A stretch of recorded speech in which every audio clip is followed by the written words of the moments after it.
올해 확진된 직원들에게 비상유급 휴가를 작년처럼 지불을 해야 하는지, 그리고 새로운 연방노동부의 독립계약자 규정인 어떤 것인지 알아보도록 하겠습니다. 지금 전화에는 노동법 전문 주찬호 변호사가 연결되어 있습니다. 안녕하십니까? 네, 안녕하세요. 코로나19 이 확진을 받은 직원들에게 Family First Coronavirus Response Act, 그러니까 비상유급 휴가를 올해도 계속 제공을 해야 합니까? 네, FFCRA라고 저희가 이제 줄여서 말할 수가 있겠고요. 네. 확진되는 직원이 점점 많아지면서 최근에 가장 많이 받는 질문 중에 하나가 되겠습니다. 네. 특별히 작년에 확진된 직원들에게 유급 병가가 지불되었기 때문에 네. 올해도 마찬가지로 지불될 것이라고 많은 직원들이 또는 회사들이 생각을 하고 있고요. 네.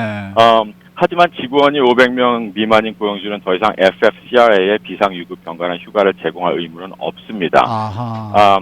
긴 협상 끝에 의회는 직원이 코비드-19에 대한 휴가에 대한 타협에 도달을 했고요. 네. 결론은 FFC의 휴가 요건이 2020년 12월 31일에 만료되지만 아하. 해당 날짜 이후에 자발적으로 유급병가나 휴가를 연장 제공하기로 선택한 고용주의 경우는 2021년 올해입니다. 3월 네. 31일까지 세금 공제를 계속할 수 있도록 의회는 찬성을 했습니다. 아하. 예, 어떻게 보면 굉장히 좋은 결정이라고 볼 수 있겠고요. 네.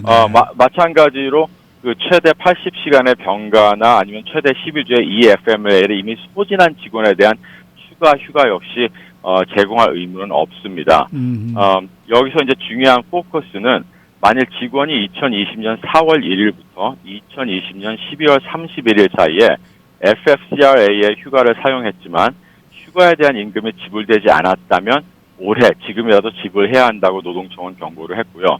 다시 말해서 FFCRA가 만료는 되었지만 미지급된 비상 유급병가를 지불해야 할 회사의 의무는 계속 남아 있다는 것을 알고 계셔야 되겠습니다. 네. 그러면 기간을 다시 정리하면은 3월 31일까지는 FFCRA가 계속 발효가 되는 건가요? 선택이 주어집니다, 고용주들에게. 그래서 계속 연장을 하고 싶은 고용주들은 3월 31일까지 지불된 액수에 대한 텍스 공제를 계속 받으실 수가 있습니다. 네.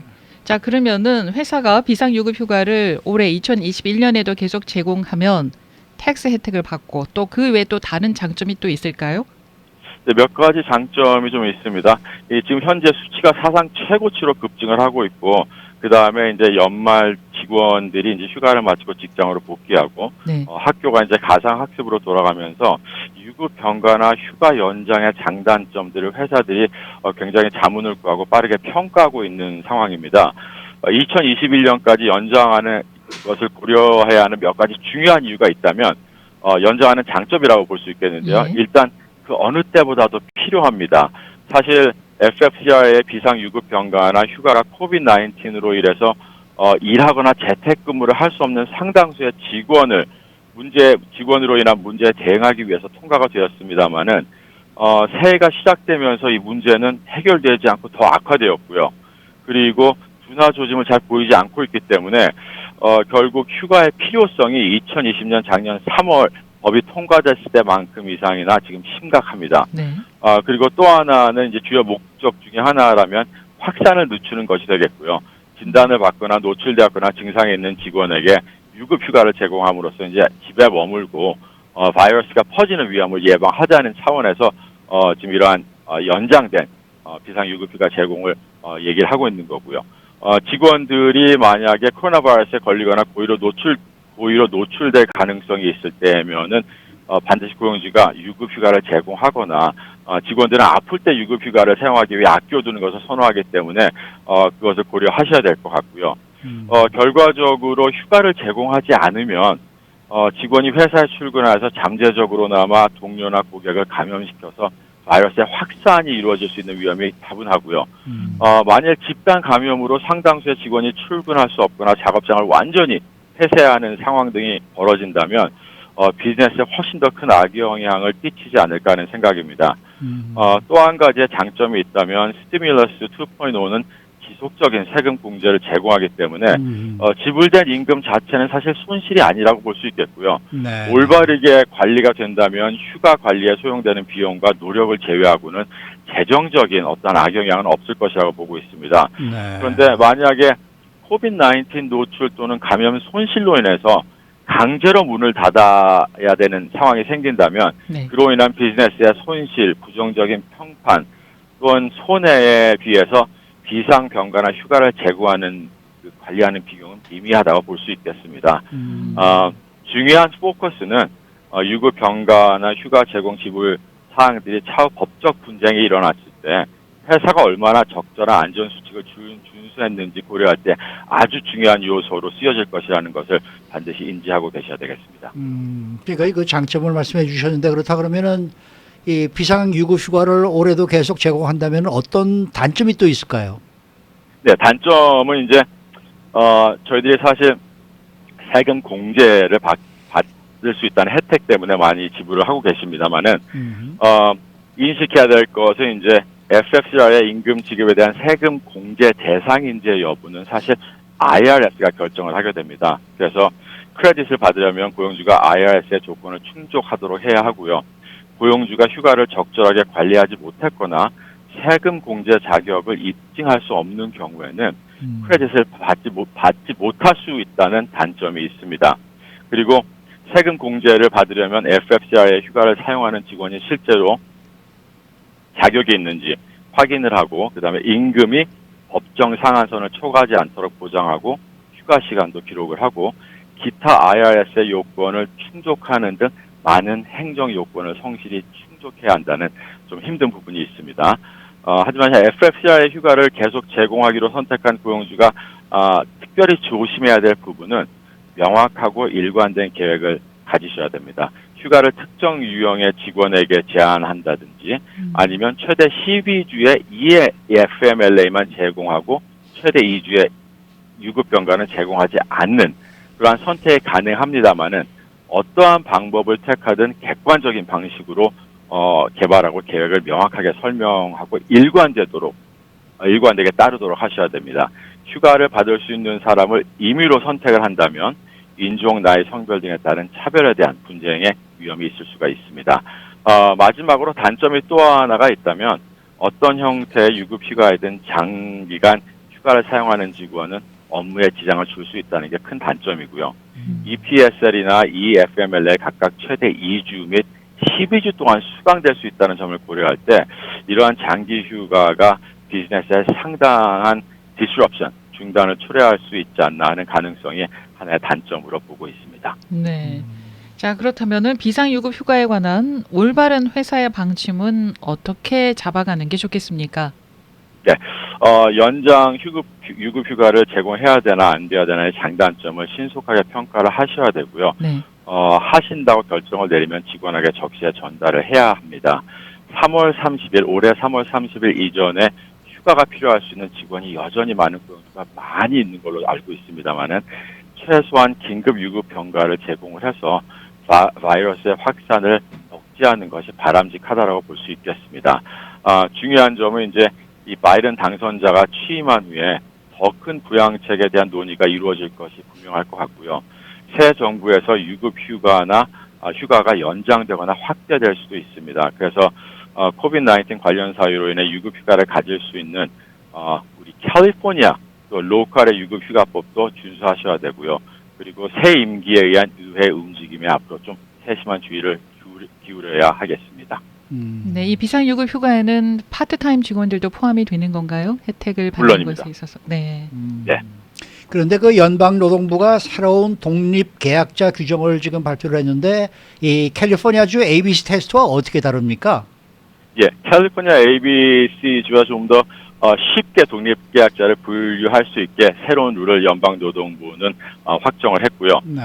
독립계약자를 사용하여 중요한 업무 역할을 수행하는 특히 기획 이코노미 회사와 인력 구성 요소의 기획 이코노미와 같은 전략을 사용하는 기업은 사실 현대 비즈니스 모델의 확실성을 제공하고 직원으로 잘못 분류되었다고 주장하는 근로자가 제기하는 소송을 줄이기 위하여 이 룰을 굉장히 오랫동안 기다려왔습니다. 굉장히 반가운 소식이라고 볼 수 있겠고요.